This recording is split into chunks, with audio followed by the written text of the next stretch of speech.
Bismillahirrahmanirrahim. Alhamdulillah Rabbil Alamin. Ar-Rahmanir-Rahim. Maliki yaumiddin. Iyyaka na'budu wa iyyaka nasta'in. Ihdinas siratal mustaqim. Siratal ladzina an'amta 'alaihim ghairil maghdubi 'alaihim waladdallin. Amin. Wassalatu wassalamu ala Rasulillah wa ala alihi wa sahbihi wa man tabi'ahu wa nasarahu wa wala. Rabbana zidna ilma warzuqna fahman wa hikmah. Tersambung perbincangan minggu lepas, pertentangan atau percanggahan di antara komunisme dengan ajaran Islam perlu dihuraikan lagi. Komunisme adalah kekufuran yang sangat besar. Ini yang pertama. Kerana mengingkari wujudnya Allah, perkara-perkara yang gaib dan hari akhirat yang menjadi perkara akidah dalam ajaran Islam.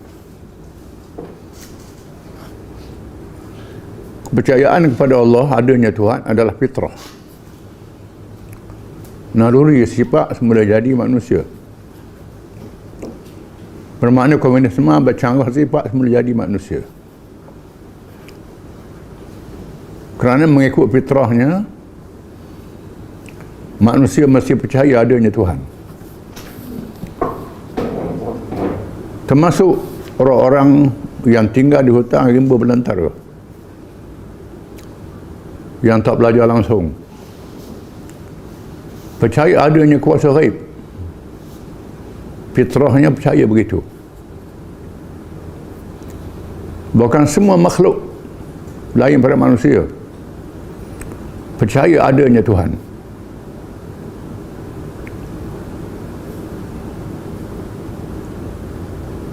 Bahkan mereka yang bercakap tak percaya ada Tuhan, golongan ateis, bila berlaku keadaan yang terdesak, dalam keadaan tidak selamat, dia sebut dalam Quran berulang kali, bila berada di laut yang bergelora, malam yang gelap, ribut yang kuat, taupan yang ganas, bila dia rasa bahtera dia akan tenggelam, tak boleh nak selamatkan diri, di masa itu dia akan minta tolong dengan Tuhan. Bahkan dia sebut berapa kali, Lenin, pemimpin komunis Rusia yang terkenal, dia memimpin revolusi komunis, menubuhkan negara Soviet pengikut Karl Marx yang setia. Bila dia menghadapi kesakitan yang tenat, doktor-doktor pribadi tak mampu nak selamatkan dia, keluar daripada suara dia perkataan Tuhan. Bila ditanya bagaimana dia sebut Tuhan, padahal Das Kapital Karl Marx tak percaya pada Tuhan. Dia kata tak tahan kerana sakit, terlalu sakit. Stalin dalam Perang Dunia yang Kedua, dia ceritakan bila tentera Jerman mara di timur Rusia, dihujani dengan serangan-serangan yang dahsyat, di mana Jerman menguasai udara di masa itu. Dalam keadaan yang sangat terdesak, membenarkan gereja, masjid, berdoa, minta tolong Tuhan. Begitulah sifat manusia. Mereka percaya adanya Tuhan yang menguasai alam ini. Cumanya mereka sesat, melantik Tuhan-Tuhan yang lain daripada Allah. Percaya Tuhan tu ada, lepas itu lantik Tuhan lain. Ada sekutu bagi Allah, itu kesesatannya. Asas percaya pada Tuhan itu menjadi fitrah, naluri manusia. Komunis menafikan percaya pada Tuhan, dia menafikan fitrah, menafikan naluri. Sifat semula jadi, macam nak hapus matahari bulan. Boleh tak boleh? Nak hapus musim. Musim kemarau, musim panas, musim sejuk. Tapi alam, tak boleh. Cakap kosong, tak mampu. Itu kekuasaan Allah Ta'ala, tak mampu nak hadap. Mereka tak percaya pada perkara yang gaib dan hari kiamat. Perkara gaib ini walaupun tak nampak mata kasar, tapi ada tanda-tanda wujud perkara gaib. Angin kita tak nampak, bila dia bertiup baru sedar ada rasa angin. Panas tak nampak, sejuk tak nampak. Bila ada rasa baru kita tahu adanya sejuk, adanya panas. Bahkan ditunjukkan bagaimana makhluk-makhluk gaib, malaikat, jin dan sebagainya bertasyakul, menzahirkan rupa. Seluruh dunia dengar cerita ini. Apa lagi Quran menyebut perkara gaib. Semua yang Quran sebut adalah benar. Semua yang Nabi beritahu adalah benar. Dalilnya banyak, antaranya ialah dalam Quran menyebut cerita-cerita zaman dulu. Diwahyukan Quran pada Nabi SAW. Nabi tak pergi ke Mesir, tak pergi ke Babylon, tak pergi. Tak ada tempat belajar di Mekah. Dari mana dapat cerita ini? Semua cerita itu adalah benar, cerita zaman dulu.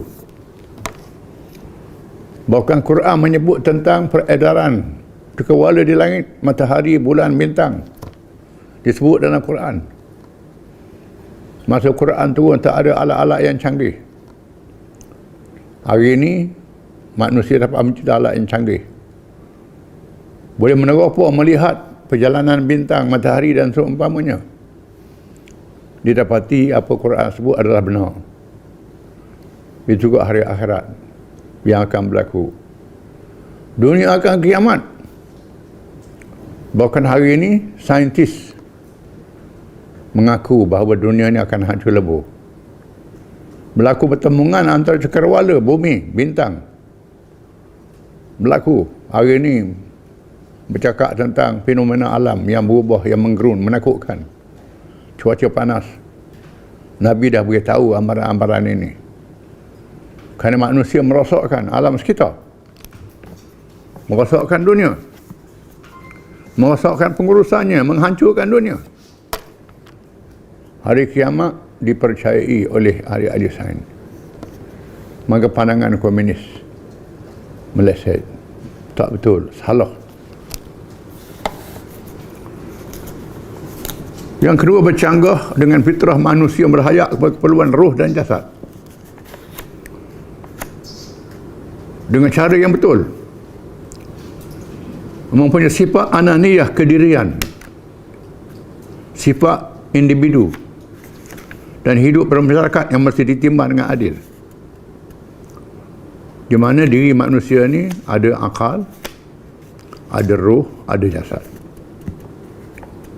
Lain dengan binatang. Lain dengan makhluk-makhluk jamadat yang tak bergerak batu, kayu. Manusia ada sifat sendiri, semula jadi sendiri.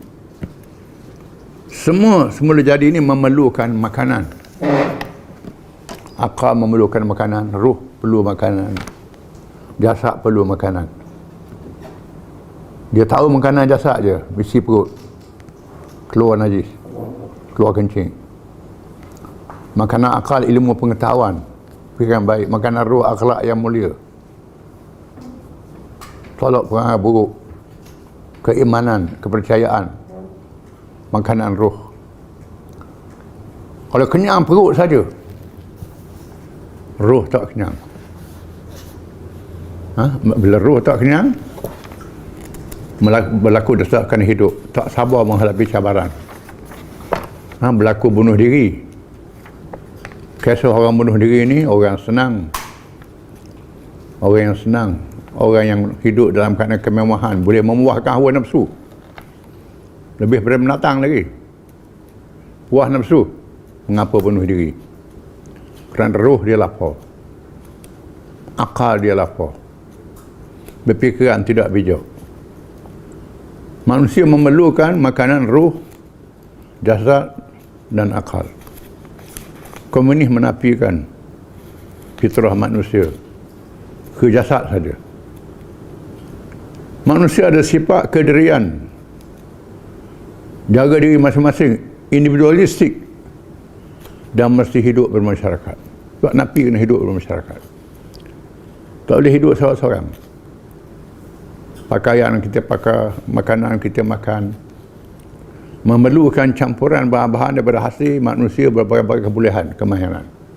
Macam-macam negeri dikumpulkan, menunjukkan manusia mesti bermasyarakat, madani, bertamadun. Itu sifat manusia, tak dinafikan. Dalam masa yang sama ada kepentingan masing-masing, keluarga masing-masing yang perlu dijaga. Kalau jaga masyarakat, diri dibiarkan, tak sempurna kehidupan manusia. Komunis menganggap kepentingan masyarakat, lupa tentang individu, kepentingan diri ini. Sedangkan Islam mengajar supaya dua-duanya dijaga dengan seksama, dengan adil. Dirimu ada hak dia, keluargamu ada hak dia, masyarakat ada hak dia, dibahagikan. Kalau harta ada untuk diri, untuk nafkah keluarga, zakat untuk masyarakat, sedekah dan sebagainya. Semangat, jual beli memudahkan masyarakat. Jual beli memudahkan masyarakat. Bila jual beli ada milik diri, dia nak buang milik diri ni tak boleh. Bercaruh dengan fitrah. Kemudian komunis, satu ajaran yang sangat zalim, yang kejam, tidak berperi kemanusiaan, menjadikan manusia, pekerja, petani, peladang sebagai hamba-hamba kerajaan. Bukan hamba Tuhan, hamba kerajaan. Memperhambakan rakyat, mengabdikan rakyat. Ini ajaran komunis. Kononnya ketua negara komunis nak jaga masyarakat. Sebenarnya mereka memerintah secara diktator, memaksa rakyat, sama dengan Firaun, sama dengan Namrud. Ini nyata, terang. Tak setuju dengan dia, tembak, bunuh. Kononnya nak bela masyarakat. Bela masyarakat apa? Kedudukan ketua dia. Bila jatuhnya negara komunis, didapati ketua-ketua ini mengumpulkan kekayaan yang banyak. Bohong, saya cakap bohong. Oleh kerana ajaran komunis ni bercanggah dengan fitrah manusia dan direka oleh manusia, maka banyak kelemahan-kelemahannya. Dan kita menyaksikan di abad yang lalu runtuh sebuah negara besar komunis, Soviet Union. Negara yang merangkumi Asia dan sebahagian Eropah. Sebahagian Asia, bahagian Eropah. Paling besar dalam dunia. Melaksanakan ideologi komunis. Hancur lebur di tahun 80-an di abad yang lalu. Berkecai negara dia. Terpaksa meninggalkan ajaran komunis. Sehingga negara komunis yang lain, China, Cuba, Vietnam, merombak ajaran komunisme mereka sendiri. Menandakan kegagalan ajaran komunisme. Kerana mereka tak nampak cahaya Islam, mereka sendiri ajaran-ajaran itu, rombak ajaran peringkat demi peringkat. Kerana ajarannya bercanggah dengan ciptaan Allah SWT yang menjadikan seluruh alam. Sebab itu orang Islam haram ikut komunis, bukan haram jadi kufur. Kalau ikut komunis jadi kafir, keluar daripada Islam. Kerana menyanggah ketuhanan Allah SWT, menyanggah peraturan-peraturan Allah yang nyata yang berkait dengan fitrah. Tapi oleh kerana banyak yang jahil, tak tahu, ingat ke masalah kehidupan manusia ni tak kait dengan agama. Ikut komunis, berjuang komunis, mati kerana komunis. Mati saja je. Kerana kejahilan. Maka dia tak tahu. Tak belajar agama dengan sepenuhnya. Islam ajaran yang sempurna, merangkumi segala perkara. Wallahu a'lam.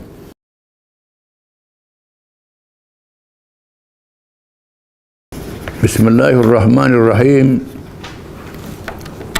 Kisah Dimam bin Sa'labah radhiyallahu anhu. Di antara peristiwa menarik ialah kedatangan Dimam bin Sa'labah radhiyallahu anhu, seorang diri mewakili kaumnya Bani Sa'ad bin Bakar.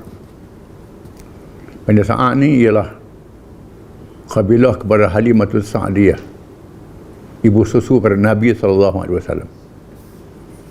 Kalangan mereka ada adik-beradik susu Nabi, anak susu Nabi. Sebab dalam sirah Nabawiyah,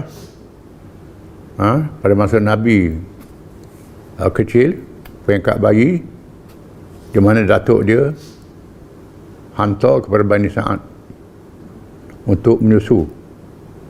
Kenapa? Kerana orang Badui ni makanan dia bersih, makanan kena titik peluh sendiri, tak masuk benda-benda haram.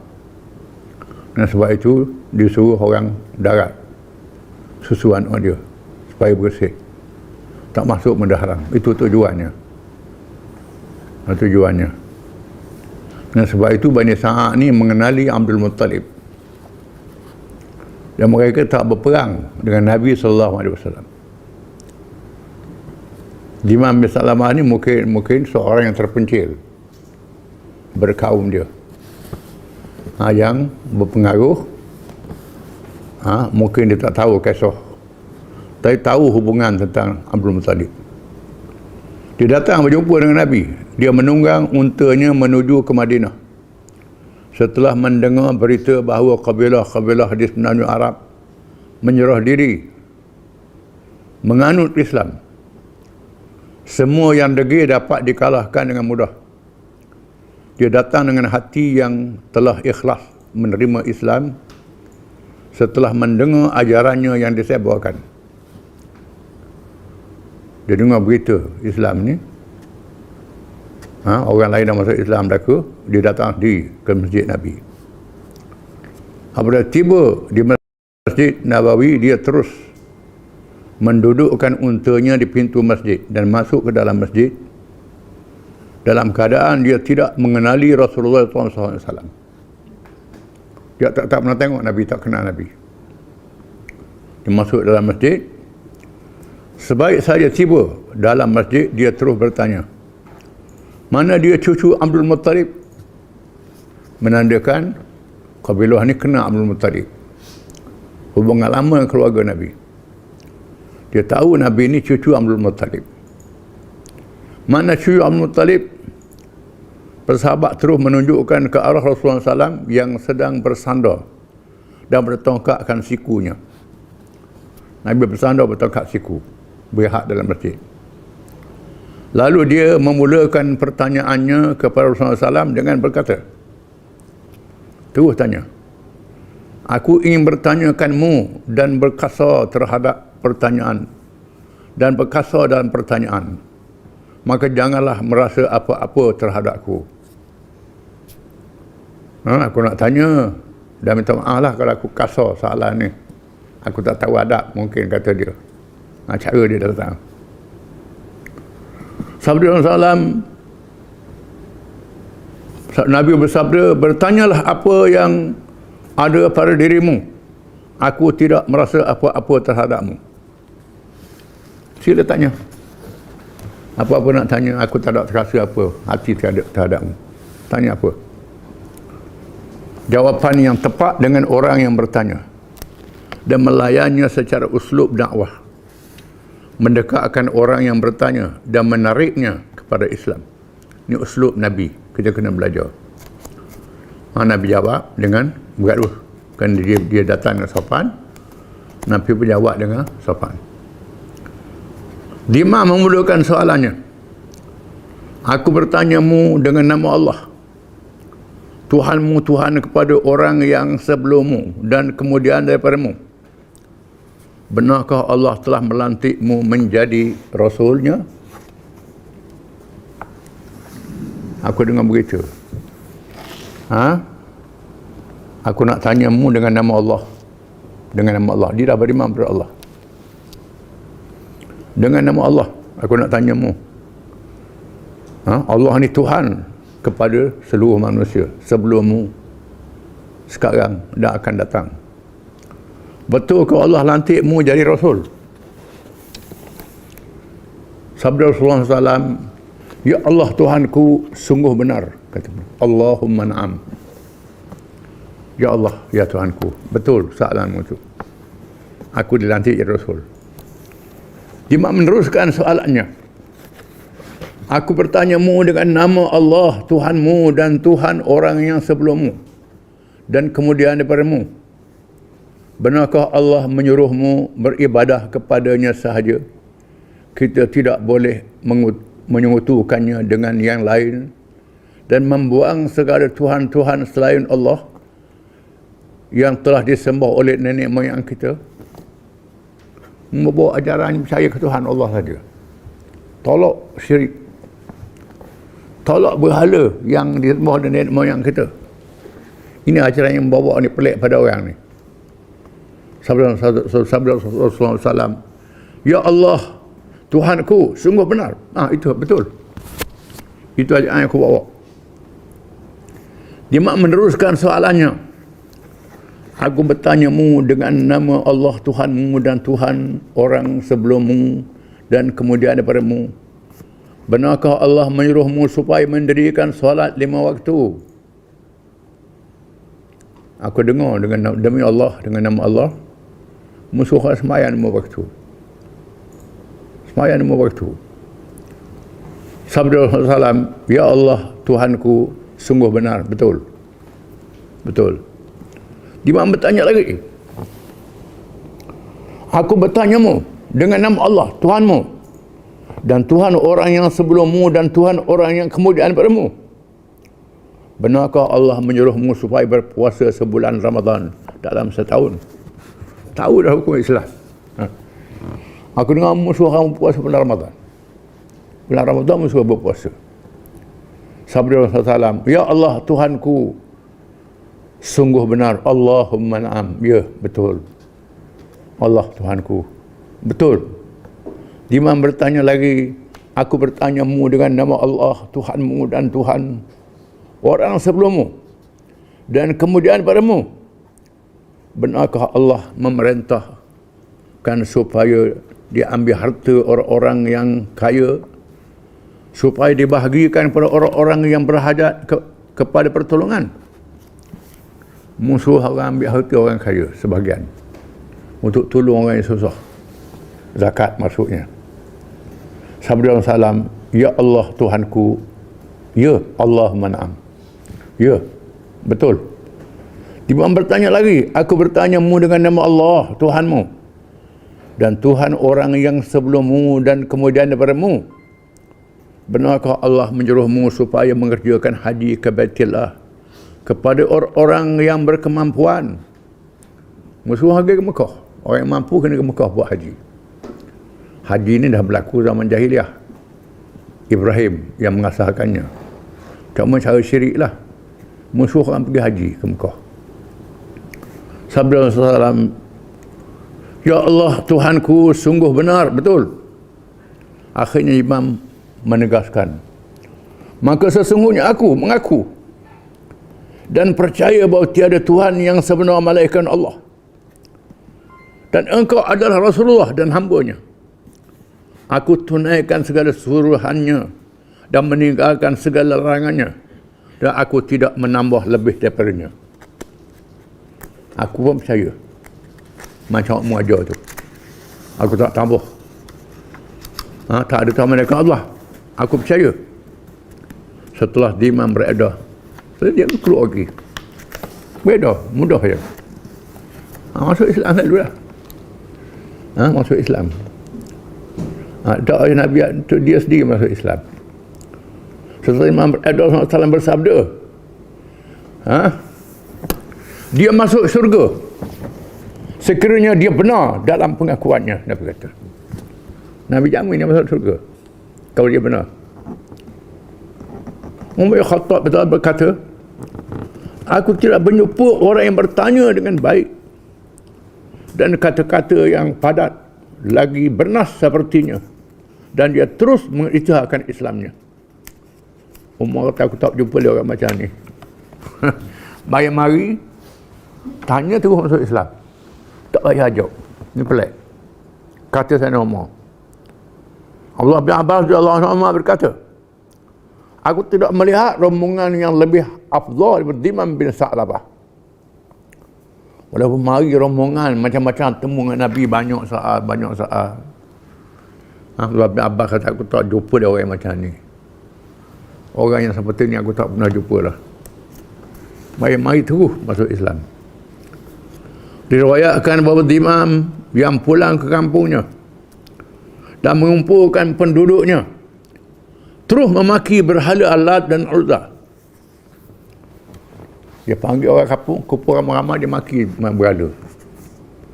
Maki tokoh Al-Uzza. Lalu penduduk kampung berkata, wahai Dimam, apakah engkau tidak takut dihinggapi penyakit baros, penyakit bala, putih kulit? Kusta jadi gila dengan memaki Tuhan-Tuhan itu. Bahaya memaki Tuhan-Tuhan ni. Kamu takut ke jadi gila ke?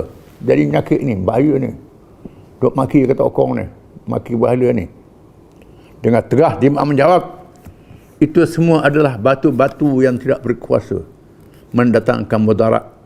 Sebenarnya aku telah mengisytiharkan dengan kepercayaan bahawa tiada Tuhan yang sebenar melainkan Allah, dan Muhammad itu adalah Rasulullah dan hamba-Nya. Aku dah percaya dah. Semua tokoh-tokoh tu karut berlaku. Tak bermanfaat, tak bermudarat. Aku dah umum bahawa aku percaya tak ada Tuhan melainkan Allah, Muhammad Rasulullah dan hamba-Nya. Kemudian dia mengajak kaumnya masuk Islam. Dia pun ajak orang masuk Islam. Mereka menyahut ajakan Dimam sehingga tidak tinggal seorang pun, sama ada lelaki atau perempuan. Semuanya masuk Islam. Dia sendiri masuk Islam. Dia ajak orang kampung habis masuk Islam berlaku. Maka dia dapat pahala dia masuk Islam. Dia dapat pahala pula ajak orang lain masuk Islam. Dapat pahala yang sangat besar. Demikianlah kesan keberkatan hati yang ikhlas menghadap Allah untuk mencari kebenaran.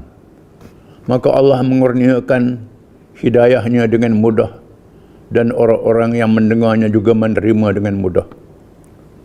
Pasal apa? Kita pergi khutbah sejam, orang tak masuk Islam. Bersarah berdakwah sampai 2-3-4 jam. Seorang pun tak ikut. Ni bercakap tak sampai 5 minit, orang tu masuk Islam. Mengapa boleh jadi begini? Jawabnya ialah ikhlas hati. Di mana bila ikhlas hati masuk dalam hati manusia, Tuhan jadikan begitu. Mengapa kita melihat pendakwah-pendakwah yang masuk ke Asia Tenggara ni, sebagai contoh tempat kita ni, sebahagian mereka adalah peniaga-peniaga, bukannya ulama-ulama besar. Berniaga, mari berniaga, ajak orang masuk Islam. Raja masuk Islam, rakyat masuk Islam, seluruh Nusantara masuk Islam.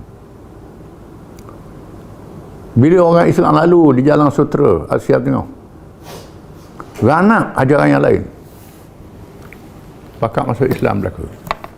Bila Islam masuk, Islam masuk ke benua India, banyak orang masuk Islam.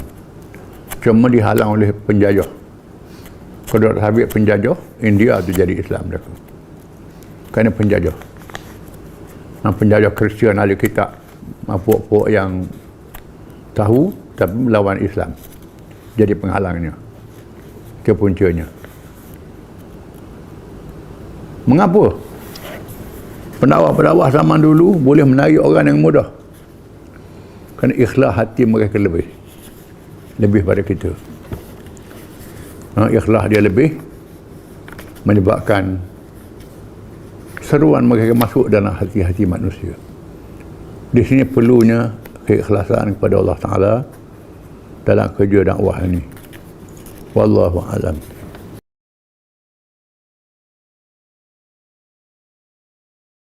A'udzu billahi minasyaitonir rajim. إذ قال الله يا عيسى إني متوفيك ورافعك إلي ومطهرك من الذين كفروا وجاعل الذين اتبعوك فوق الذين كفروا إلى يوم القيامة ثم إلي مرجعكم فأحكم بينكم فيما كنتم فيه تختلفون فأما الذين كفروا فأعذبهم عذابا شديدا في الدنيا والآخرة وما لهم من ناصرين وأما الذين آمنوا وعملوا الصالحات فيوفيهم أجورهم والله لا يحب الظالمين ذلك نتلوه عليك من الآيات والذكر الحكيم. Ingatlah apabila Allah berfirman, wahai Isa, sesungguhnya aku mewafatkanmu, dengan makna menidurkanmu atau mewafatkan sekejap, dan mengangkatmu kepadaku, angkat ke langit, dan membersihkanmu daripada orang-orang kafir,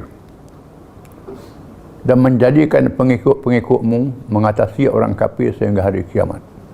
Pengikutmu yang beriman, yang setia. Kemudian kepadaku kembali mereka semua. Lalu ada hukum di kalangan mereka dengan apa yang telah mereka berselisihkan. Maka ada pun orang-orang yang kafir, aku azabkan mereka azab yang sangat dahsyat di dunia dan akhirat, dan tiada penolong bagi mereka. Dan ada pun orang yang beriman dan mengerjakan amal yang saleh, aku sempurnakan ganjaran mereka, dan Allah tidak mengasihi orang yang zalim. Begitulah kami bacakan kepada wahai Muhammad SAW daripada ayat-ayat, tanda-tanda yang benar, cerita yang benar, dan peringatan yang bijak. Ayat ini masih lagi menceritakan tentang Nabi Isa AS. Apabila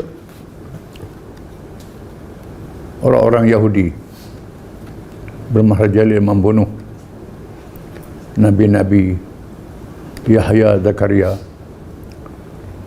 kemudian mereka mencari Nabi Isa untuk dibunuh. Nabi Isa dikepung, Nabi Isa menyeru sahabat-sahabatnya yang setia, siapa yang sanggup jadi penolong aku menegakkan agama Allah, menyambungkan perjuanganku. Lalu Hawariyun, sahabat yang setia, ulama kata 12 orang. 12 orang membuat ikrar untuk menyambungkan perjuangan menegakkan agama Allah. Sanggup mengorbankan diri. Bukan salah seorang daripada sanggup dikorbankan. Allah Ta'ala selamatkan Nabi Isa dengan diangkat ke langit. Mereka tak berjaya bunuh dan salib. Adapun cerita salib ini cerita mengarut, cerita bohong. Mereka tak bunuh Nabi Isa, bunuh orang lain yang diserupakan. Itu qala Allah ya Isa, bila Allah berkata, wahai Isa, inni mutawaffika wa rafi'uka ilayya. Ulama tafsir khilaf dalam menafsirkan ayat-ayat ini. Ada yang mengatakan mutawaffi dengan makna mematikan engkau bila tiba ajal. Ajalnya ialah di akhir zaman, bukan masa itu. Wa rafi'uka ilayya, dan mengangkatmu kepadaku, diangkat ke langit. Setengah ulama, ini kebanyakan ulama tafsir, mengatakan mutawaffika dengan makna menidurkan wahai Isa. Allah Ta'ala menidurkan Nabi Isa AS dalam masa beberapa saat. Ditidurkan beberapa saat dan diangkat ke langit. ditidurkan sekejap. Dia angkat ke langit. Jadi makna mutawaffi ke dengan makna menidurkan. Kerana di sana ada ayat-ayat Quran yang menggunakan perkataan wafat dengan makna tidur. Ada ucapan, wa huwa allazi yatawaffakum bil laili wa ya'lamu ma jarahtum bin nahar, suratul an'am. Dialah Tuhan yang telah mewafatkanmu, menidurkanmu, dan mengetahui apa yang kamu buat waktu siang hari. Kemudian jaga balik. Perkataan wafat ni bukan berarti makna mati. Ada dalam Quran dengan makna menidurkan. Maka kebanyakan ulama mengatakan mutawaffi ka dengan makna munawwimuka, menidurkan wahai Isa. Allah Ta'ala menidurkan Isa alaihi salam. Mengikut satu riwayat yang dhaif dari Wahab bin Munabbih. Munabbih ini ialah ahli kitab yang masuk Islam, kalangan tabi'in. Allah Ta'ala mewafatkan sekejap. Tak bunuh, wafat sekejap, masuk nyawa balik. Ada kaul yang mengatakan begitu. Ini kaul yang dhaif, kaul yang sangat lemah. Sabit dalam hadis-hadis yang sahih, hadis yang mutawatir. Mutawatir ini diriwayatkan oleh ramai sahabat yang tak boleh dibohongi sekali-kali, bahawa Nabi Isa akan turun di akhir zaman.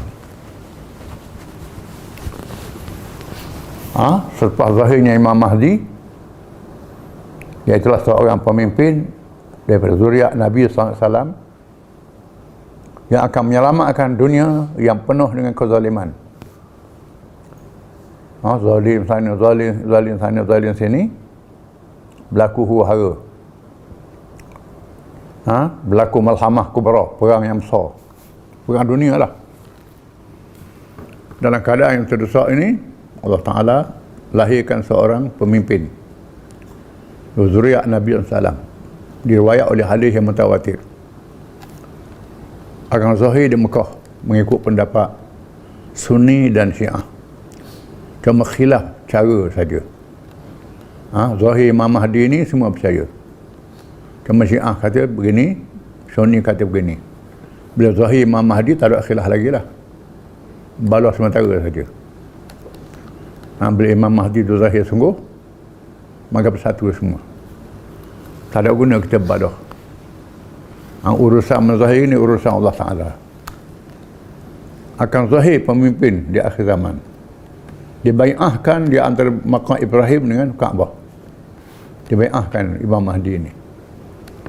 Kemudian berperang. Masa itu orang tak percaya dia Imam Mahdi. Bila satu pasukan tentera yang besar nak serang dia datang dari Syam, ditelan bumi di tengah jalan. Nabi sebut dalam hadis, baru orang tahu dia Imam Mahdi. Belum pada tu 313 orang yang ikut dia. Orang tak apa percaya. Dan dia sendiri pun tidak mahu menzahirkan diri. Bukan dia mengaku saya lah Imam Mahdi, tak. Orang mengaku saya tu pelawak tu, latih saya lah tu. Bukan cara begitu.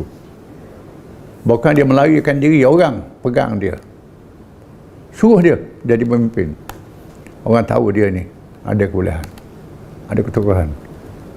Orang suruh dia jadi pemimpin. Akhirnya dia terima jadi pemimpin. Dan berlaku Baitul Maqdis dibebaskan. Dibebas Baitul Maqdis. Masa itu Baitul Maqdis dibebaskan. Dan masa itulah Nabi Isa turun. Nabi Isa AS akan turun. Yang disebut dalam Sahih Bukhari pun ada. Bila Imam Mahdi nak semayang subuh, Nabi Isa sapa. Imam Mahdi berundur, Nabi Isa tolak Imam Mahdi jadi imam, memuliakan umat Muhammad sallallahu alaihi wasallam. Nabi Isa ditugaskan untuk membunuh Dajjal. Dajjal ni ialah pemimpin Yahudi. Orang Yahudi pun percaya Al-Masih yang memimpin orang Yahudi di akhir zaman. Sekarang orang Yahudi sedang usaha nak cari Dajjal ni duduk mana. Akan muncul dan Tuhan izinkan Dajjal ni meretos sekejap. dalam masa seminggu je. Sehari macam setahun, sehari macam sebulan, kemudian sehari macam seminggu, sehari macam hari-hari biasa yang berikutnya. Itu Dajjal. Hari ini orang duduk mengeluh dah pasal cuaca panas ni. Akan berlaku perjalanan matahari yang lambat tentang di akhir zaman. Dajjal bermerajalela. Di mana Imam Mahdi, satu riwayat kata dia Masjid Dimas, riwayat kata Masjid Baitul Maqdis. Nasabahnya Masjid Baitul Maqdis. Nabi Isa turun lepas sembahyang subuh. Nabi Isa akan mengejar Dajjal dan membunuh Dajjal di Bab Lut. Bab Lut inilah kampung di Tel Aviv. Tel Aviv ibu negara Israel sekarang. Ada apa kampung tu? Kampung Bab Lut.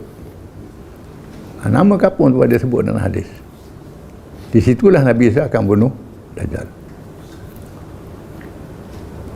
Setelah Nabi Isa, di mana disebut dalam Quran, wa inna min ahli al-kitabi illa la yu'minanna bihi qabla mautihi yawmal qiyamah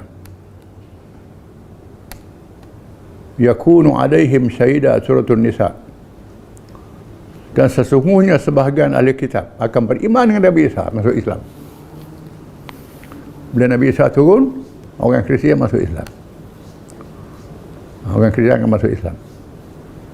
Dia tahu Nabi Isa. Nabi Isa turun bagaimana umur masa dia angkat. Masa dia angkat umur dia 30 tahun, masa dia turun umur 30 tahun. Rupa dia muka orang umur 30-an. Rupa yang cantik, putih kemerahan, rambut menjolor ke hadapan. Rambut orang muda lah. Rambut yang hitam berkilat menjolor ke hadapan. Rambut dia macam orang keluar daripada mandi. Macam masa dia angkat. Setelah Nabi Isa dia angkat, berlaku penyelewengan dalam agama Kristian. Ada kata Nabi Isa anak Tuhan. Nabi Isa salah satu daripada 3 unsur Tuhan. Pokok Kristian sesat. Yang menyesatkan Kristian ni ialah Raja Rom Timur Bizantin.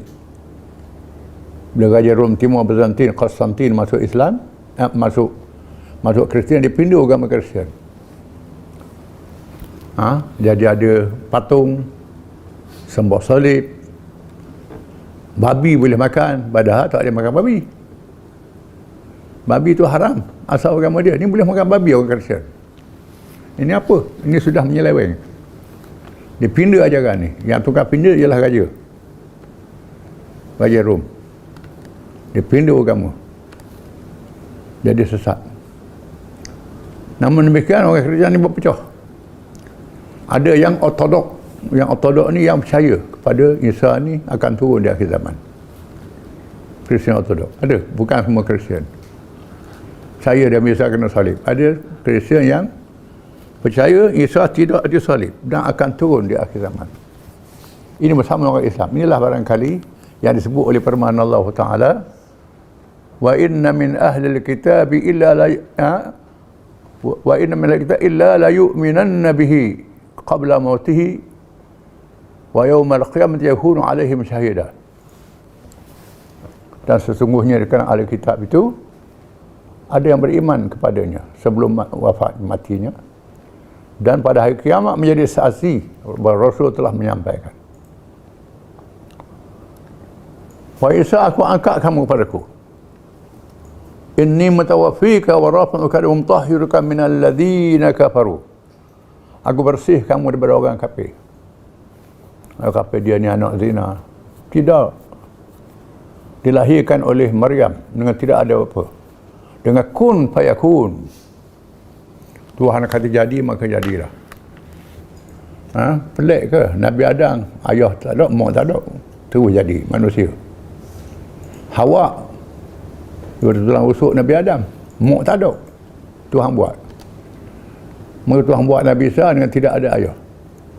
Dengan malaikat Jibril menyampaikan firman Allah kepada Maryam, Tuhan nak beri anak padamu. maka jadi anak dengan firman Allah Ta'ala, kun fayakun. Bukan dengan bersetubuh. Jibril tak boleh nak setubuh, dia bukan lelaki. Jibril bukan manusia, bukan lelaki, bukan ada nafsu. Kita tengoklah ayat Quran menceritakan mereka bawa perintah daripada Allah, dan Jibril membawa firman Allah Ta'ala. Jibril tak boleh setubuh. Dia malaikat, mana ada kemaluan, mana ada apa. Jadi jangan kita keliru dalam masalah ini. Allah Ta'ala nak uji kepercayaan pada Allah Ta'ala. Dan bila si Maryam bawa, orang kata dia berzina, Tuhan jadi Nabi Isa bercakap. Nabi Isa masa bayi itu terus beritahu dia ni Abdullah. Aku ni hamba Allah, Tuhan jadikan aku Nabi. Wa ja'alni nabiyya. Tuhan nanti aku jadi Nabi. Masa merah tu bercakap. Mukjizat. Tuhan tunjuk kekuasaan dia. Jadi kita kena tolak kepercayaan Kristian. Tuhan kata waja'alul ladzina tabauka fawqal ladzina kafaru ila yaumil qiyamah. Dan aku jadikan pengikutmu yang setia, pengikut Nabi saya yang setia. Sebahagian setia itu ikut Nabi Muhammad SAW. Mengatasi mereka yang kafir, menjatuhkan Parsi dan Rom. Parsi dan Rom jatuh. Termasuklah Konstantinopel pun jatuh. Rom Timur pun akan jatuh. Sehingga hari kiamat,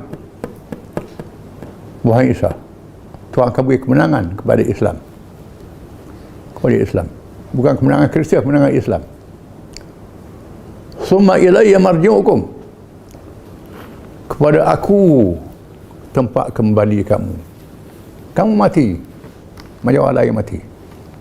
Bila tiba ajal, setelah kamu menjalankan tugas menegakkan syariat Nabi Muhammad sallallahu alaihi wasallam. Nabi Isa bila turun, dia memerintah negara. Negara yang diperintah tu menjalankan syariat Islam, mengikut Quran. Wajib bagi dia ikut Quran, tak boleh ikut Injil dah. Dia ikut Taurat. Fahkum bainakum fima kuntum fihi takhtalifun. Aku akan hukum perkara yang kamu berbalah pada hari ini. Isa ni anak Tuhan ke, Isa ni Tuhan, Isa apa tu akan selesai pada hari kiamat. Tunggulah, wahai orang Kristian. Tuhan akan bercara kepada hari kiamat. Hari kiamat ni tempat dipercarakan. Fa ammal ladzina kafaru fa'adhibuhum 'adzaban shadidan fid dunya wal akhirah. Wa ma lahum min nasirin. Maka ada pun orang-orang yang kafir yang melawan, maka aku azabkan mereka dengan azab yang sangat dahsyat di dunia dan di akhirat. Di dunia dia seksa. Kalau kita tengok mereka ni senang, tapi berpenyakit, menghadapi masalah hidup, seksa atas dunia, kaya tak ada berkat. Jadi kuasa besar dunia pun dalam keadaan yang menyusahkan. Apalagi yang tak ada kuasa besar dunia, lagi susah. Atas dunia diseksa oleh Tuhan, nampak zahir je, nampak sedap. Di akhirat apatah lagi. Wa ma lahum min nasirin, dan tidak ada penolong bagi mereka. Tuhan tak tolong orang-orang yang lawan Allah dan lawan Rasulnya. Wa ammal ladzina amanu wa amilus salihat, dan ada pun orang-orang yang beriman dan mengerjakan amal yang saleh. Allah Ta'ala berjanji kepada mereka, fa yuwaffihim ujurahum, maka Tuhan akan tunaikan dengan sempurna pahala-pahala yang dijanjikan kepada mereka. Sekurang-kurang amal kebajikan itu 10 kali ganda, ada 700 kali ganda, ada yang berganda-ganda tak tahu kira banyaknya. Tuhan akan tunaikan janji itu. Wallahu la yuhibbuz zalimin, dan Allah tidak mengasihi orang-orang yang zalim. Zalim ni bukan saja pukul orang. Orang Melayu ni zalim, kata orang berzalim. Zalim meletakkan sesuatu tidak kena pada tempat, tak ikut hukum Islam. Zalim lah. Semua yang tak ikut hukum Islam adalah zalim, walaupun beri duit, walaupun dapat tolong, tapi tak ikut hukum Islam, zalim. Adil ni ikut hukum Allah Ta'ala, lain pada hukum Allah Ta'ala dari hukum hawa nafsu. Allah Ta'ala tak izin, itu hawa nafsu. Ada juga hukum manusia buat, tapi Allah Ta'ala izin, itu termasuk hukum Allah Ta'ala juga. Bukan semua perkara ada nas dalam Quran dalam hadis, ada perkara tak ada nas, Allah Ta'ala izin. Jadi masalahnya hukum yang Allah Ta'ala putus, buat hukum sendiri, itu zalim. Khususnya masalah akidah, melantik Tuhan lain pada Allah, menganggap Nabi Isa anak Tuhan dan sebagainya, itu zalim. Isa adalah Rasulullah dan hambanya. Dzalika natluhu 'alaika min al-ayati wad-dhikril hakim. Itulah yang kami bacakan pada kamu, wahai Muhammad SAW, daripada ayat-ayat Al-Quran dan peringatan yang bijaksana. Banyak ayat-ayat ni, dan selepas ni Nabi baca kepada orang Kristian Najran. Kita akan baca minggu depan. Dalam sirah pun kisah yang sama juga. Rombongan Kristian Najran datang menghadap Nabi. Dia hanut Kristian, tapi menyeleweng. Mereka tanya tentang Isa, Allah Ta'ala turunkan ayat ini. Nabi baca pada mereka. Ini adalah kisah yang benar, yang betul. Bukan sebagaimana yang kamu reka, yang mengarut, yang tak betul. Ini daripada Allah, cerita yang sebenarnya. Wallahu a'lam.